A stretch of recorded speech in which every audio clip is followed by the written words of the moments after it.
Студент на име Станимир се мести сам в гарсониера близо до центъра. Малка, ефтина, но чиста.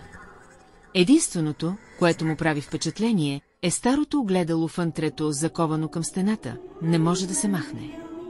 Още първите дни започват странности, чувал шум от коридора, когато няма никой. Веднъж, докато мие зъбите, му се сторило, че вижда движение зад себе си в огледалото, но когато се обърне празно. След седмица започва да сънува една и съща жена бледа, с дълга коса и черни очи. Стои до огледалото и му казва: виж ме добре. Започва да го избягва. Завесва го с плат, но всяка сутрин платът е на пода. Камери не хващат нищо. Решава да го счупи. Вика приятел с инструменти.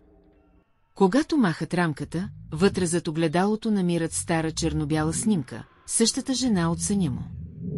Снимката е залепена от вътрешната страна, а на гърба й пише: който ме забрави, ще ме види отново. Станимир отива при хазяина. Старецът пребледнява и казва: тя беше първата наемателка.